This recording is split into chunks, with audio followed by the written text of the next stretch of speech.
Olá, bem-vindo, bem-vinda. Eu sou Lisandra Barbuto e hoje eu estou aqui para o nosso quadro de leitura. Estamos lendo um livro que se chama Fragmentos de um Ensinamento Desconhecido, do Ouspensky. Esse livro vai trazendo os ensinamentos de Gurdjieff para o nosso trabalho interior. Já estamos aqui na metade do capítulo 4, então se você tem interesse em acompanhar desde o início, você pode voltar a alguns vídeos e eu deixo o link aqui para você. Embora esse não seja necessariamente um livro que a gente precisa ler do início ao fim para compreender. Você pode ir compreendendo também os fragmentos dele. E hoje vamos ler um fragmento da página 88, continuação do capítulo 4. Vamos lendo de pouquinho, e também não leio o livro todo, vou lendo alguns fragmentos, porque quando você pegar o livro e ler com você mesmo, aprofundando, você já vai ter aí algumas compreensões aqui da nossa reflexão. Então, começando, está aqui na página 88. Uma das razões da divergência entre a linha do saber e a linha do ser em nossa vida, noutros termos, a falta de compreensão, em parte a causa e em parte o efeito dessa divergência, está na linguagem que as pessoas falam. Essa linguagem está cheia de falsos conceitos, de falsas classificações e falsas associações. E eis o pior. As características essenciais do pensar ordinário, sua incerteza e imprecisão, fazem com que cada palavra possa ter milhares de significados diferentes, segundo a bagagem de que dispõe aquele que fala e o complexo de associações em jogo no próprio momento. As pessoas não se dão conta de quão subjetiva é sua linguagem, quão diferentes são as coisas que dizem, embora todas empreguem as mesmas palavras. Não veem que cada qual fala sua própria língua, sem nada compreender, ou compreendendo vagamente a dos outros, sem ter a menor ideia de que o outro lhe fala sempre numa língua que lhe é desconhecida. As pessoas estão absolutamente convencidas de que têm uma linguagem comum e se compreendem umas às outras. De fato, tal convicção não tem o menor fundamento. As palavras que usam estão adaptadas às necessidades da vida prática. Podem intercambiar, assim, informações de caráter prático, mas logo que passam a um domínio pouco mais complexo, ficam perdidas e cessam de compreender-se, embora não tenham consciência disto. Frequentemente, se não sempre, as pessoas acreditam que se compreendem e, em todo caso, imaginam que poderiam se compreender se quisessem dar-se esse trabalho. Imaginam também que compreendem os autores dos livros que leem e que não são as únicas capazes disso. É ainda uma dessas ilusões que as pessoas têm e no meio das quais vivem. Na realidade, ninguém compreende ninguém. Dois homens podem dizer a mesma coisa com profunda convicção, mas dar-lhe nomes diferentes e discutirem, então, interminavelmente, sem suspeitar de que seu pensamento é exatamente o mesmo. Ou então, inversamente. Dois homens podem empregar as mesmas palavras e imaginar que estão de acordo, que se compreendem, quando, na realidade, estão dizendo coisas absolutamente diferentes e não se compreendem de forma alguma. Tomemos as palavras mais simples, as que voltam constantemente aos nossos lábios, e tratemos de analisar o sentido dado a elas. Veremos que, a todo momento, um homem atribui a cada palavra um sentido especial que outro homem nunca lhe dá ou sequer suspeita. Tomemos a palavra homem, por exemplo. Imaginemos uma conversa em que essa palavra ocorresse com frequência. Sem exagero, haverá para a palavra homem tantas significações quantos forem as pessoas presentes, e essas significações nada terão em comum entre si. Ao pronunciar a palavra homem, cada um a considerará involuntariamente do ponto de vista em que vê o homem em geral, ou do qual o vê atualmente por tal ou qual razão. Assim, uma pessoa pode estar preocupada com a questão sexual. Então, a palavra homem para ela, o sentido geral, e ao ouvi-la, perguntará imediatamente: quem? Homem ou mulher? Outro pode ser devoto e sua primeira pergunta será: cristão ou não cristão? Um terceiro talvez seja médico e o conceito homem se reduzirá para ele a sadio ou doente, e naturalmente, do ponto de vista de sua especialidade. Um espírita pensará no homem do ponto de vista de seu corpo astral e da vida do além, etc. E dirá, se interrogado, que há duas espécies de homens, os médiums e os não médiums. Para o naturalista, o centro de gravidade dos pensamentos será a ideia do homem como tipo zoológico. Terá em vista, pois, em especial, a estrutura craniana, a distância interocular, o ângulo facial. Um legista verá no homem uma unidade estatística ou um objeto para a aplicação das leis. Um criminoso em potencial ou um possível cliente. Um moralista, ao pronunciar a palavra homem, não deixará de introduzir a ideia do bem e do mal. E assim por diante, sem fim. As pessoas não notam todas essas contradições, não veem que falam sempre as coisas diferentes que nunca se compreendem.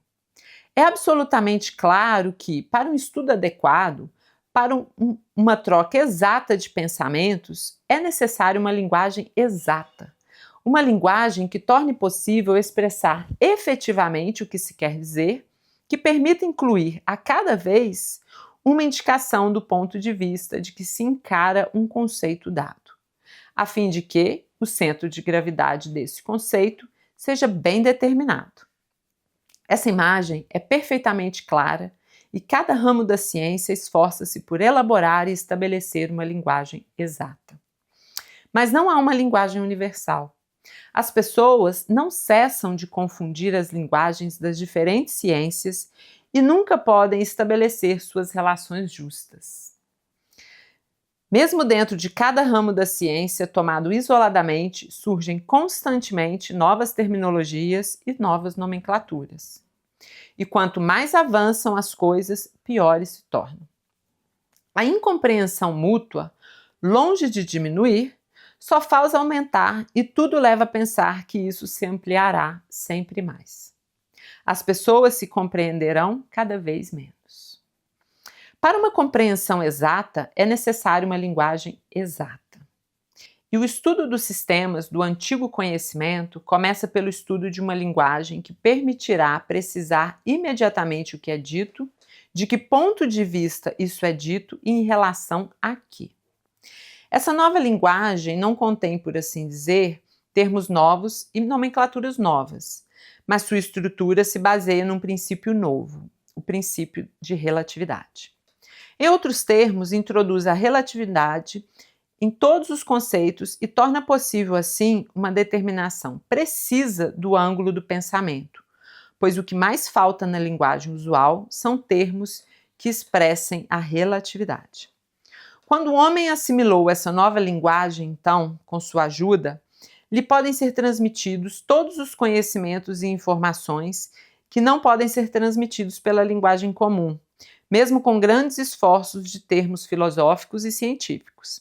A propriedade fundamental dessa nova linguagem é que nela todas as ideias se concentram em torno de uma ideia só. Noutros termos, são todas encaradas em suas relações mútuas do ponto de vista de uma ideia única, a ideia da evolução. Não, naturalmente, no sentido de uma evolução mecânica, porque essa não existe, mas no sentido de uma evolução consciente e voluntária, que é a única possível. Nada existe no mundo, desde o sistema solar ao homem e do homem ao átomo, que não se eleve ou não desça, que não evolua ou não degenere, que não se desenvolva ou não decaia. Mas nada evolui mecanicamente. Só a degeneração e a destruição decorrem mecanicamente. O que não pode evoluir conscientemente, degenera. O auxílio do exterior só é possível na medida em que for apreciado e aceito, mesmo que no início seja apenas um sentimento. Eu vou parar por aqui e paramos na página 91, porque é denso todos esses conceitos, como ele vai expondo as ideias, embora algo, eu não sei você, mas em mim, quando eu escuto isso, é quase óbvio, né? É claro que quando a gente vai para a nossa vida prática, e você, imagino que já tenha passado por uma situação dessa, que você está falando, e é como se o outro não entendesse literalmente. E o outro não está entendendo literalmente. Ou eu mesmo não estou entendendo o que o outro está dizendo. Porque é isso que ele vai trazendo aqui. Cada um entende somente do seu ponto de vista, somente da sua história, dos seus próprios conceitos. Ele não parte de um princípio em que há relações, em que há um outro ponto de vista, uma outra compreensão daquilo que estão falando. Porque eu entendo de onde eu estudei, de onde vem a minha história e me limito a isso. Eu não estendo a consideração de que esse outro que me escuta, que estamos aqui tentando nos entender, ele vem de outra linhagem, de outra estrutura conceitual, de outro nível intelectual, de outro tudo, e inclusive de outro nível de evolução de si mesmo. Evolução de si mesmo, eu vou trazer aqui e depois, mais para frente no livro, ele vai aprofundando nisso, mas também tenho aqui um vídeo e deixo o link sobre o que ele fala da observação de si. Então eu puxo um pouco esse conceito que também está nesse livro sobre a observação de si. Uma pessoa que não é capaz, que não desenvolveu essa habilidade de poder observar a si mesmo e ver o que passa em si mesmo e que tem outros envolvidos além de si mesmo, não é capaz de considerar as relações e muito menos que um outro se comunica de um outro ponto de vista. E aí, isso é que ele vai trazendo da relatividade, né? E esse livro, ele é do início do século passado, então ali também estavam surgindo todos esses conceitos também, embora ele traz, isso seja de um conhecimento também antigo, que usa esse termo relatividade, que tem a ver aí com o termo físico de Einstein, mas também tem a ver com um conhecimento muito mais antigo, que é de onde ele traz, que são das escolas cristãs esotéricas, do sufismo, que é onde Gurdjieff bebeu nessas fontes, de que a gente precisa ver as relações, os pontos de vista e o nível de evolução. O nível de evolução que está esse ser. E aqui, na outra parte da nossa leitura, que vai ser a sequência aqui desse fragmento, que ele vai aprofundar um pouquinho nesse termo do nível de evolução. Mas primeiro a gente precisa entender que a evolução, qualquer que seja ela não é mecânica. O que é mecânico? Mecânico é que acontece naturalmente. O rio corre, as engrenagens giram sem esforço praticamente. Uma evolução ela não acontece sem esforço. É preciso um esforço e um esforço consciente. E aí há também o esforço consciente, voluntário, a gente inclui a vontade. Então é preciso uma vontade consciente para evoluir, seja lá o que for. Então você vê que o nascimento é uma evolução da espécie, é a continuidade das espécies. O nascimento precisa de um esforço, qualquer nascimento. o meu processo interior de evolução pessoal precisa de um esforço. Eu não posso ser consciente, eu não posso me desenvolver internamente deitado assistindo televisão ou vendo mídias sociais.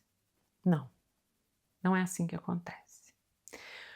A evolução, ela acontece quando eu conscientemente, pela minha vontade, consciente e voluntariamente, me esforço para desenvolver algo. É assim com o aprendizado. Então, se eu for aprender uma nova língua, eu preciso de esforço, eu preciso dedicar tempo, eu preciso dedicar esforço intelectual para evoluir no aprendizado, qualquer aprendizado, qualquer aprendizado. Assim é o aprendizado sobre mim mesmo. E à medida que eu me conheço, nesse esforço, porque eu vou me deparar com isso, vou me deparar com eu não compreendo o outro, às vezes eu não me compreendo nem a mim mesmo. Né? Daí vem as crises existenciais, porque eu não estou entendendo o que está acontecendo comigo, eu não estou entendendo o que eu estou sentindo, eu não estou entendendo para que lado eu quero ir na minha vida. É muito comum, na prática clínica da terapia, as pessoas chegarem porque não tem clareza de que caminho vai seguir na vida. Esse trabalho não está bom, esse casamento não está legal, e para onde vou? Como vou? Então essas crises existenciais, elas fazem parte de um grande despertar para que eu me desenvolva, para que eu cresça, para que eu me encontre, para que eu me conheça e evolua. E aí é um esforço. Imagino que você já tenha passado por alguma crise e você veja o esforço que é para sair. E aí eu preciso de uma vontade para sair. Então, quando ele fala a evolução não é mecânica, porque eu preciso me dar conta que ela está acontecendo. Né? O aprendizado, ele não é mecânico. Eu vou me dando conta do que eu aprendo. E eu vou me dando conta do que eu vou conhecendo de mim mesmo, vou me tornando consciente e vou superando essas dores, essa dificuldade que é me conhecer, me observar, porque eu vou me deparar com coisas que talvez não me agradem muito. E à medida que eu me conheço, eu vou saber me comunicar melhor. Na medida em que eu evoluo pessoalmente, enquanto ser humano, eu vou aprender a comunicar melhor o que passa em mim, o que eu quero, o que eu entendo, quais as palavras que eu vou usar para me fazer compreender. Então aí é quando ele diz que a linguagem depende também do nível de evolução. Então, por fim, ele passa para nos mostrar que nós, seres humanos, que estamos aqui atuando mecanicamente, sem se dar conta do que está acontecendo, não nos compreendemos. Imagino que isso todo mundo já tenha passado por essa experiência.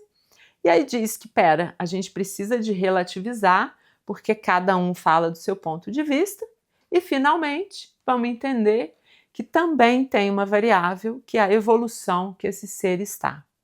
E a evolução depende desse esforço consciente e voluntário para o desenvolvimento. Qualquer que seja ele, inclusive o meu mesmo, que passa pelo autoconhecimento. Esse não é um livro muito simples, né? São conceitos complexos, conceitos que a gente não está lidando todo dia na nossa vida, mas espero que te motive, que te dê aí algumas pistas para te ajudar no seu processo interior, no seu trabalho interior, para você se conhecer, para você conseguir estar na vida, se comunicar e compreender os outros e a vida de uma forma que te ajude a evoluir como ser humano. Se quiser comentar aqui o que foi difícil, o que está gostando, se não está, se faz sentido, é muito bem-vindo o seu comentário para ajudar aqui a entender que lado a gente vai, para a gente se comunicar numa linguagem objetiva, quem sabe, e eu saber também o que passa aí no seu ponto de vista, do outro lado da tela. E muito obrigada por estar aqui nessa leitura, que é bom, assim, para mim, super me motiva, e é bom aqui para o meu trabalho interior também. No próximo vídeo, a gente então continua a leitura de fragmentos desse livro que se chama Fragmentos de um Ensinamento Desconhecido. Muito obrigada, te vejo no próximo vídeo.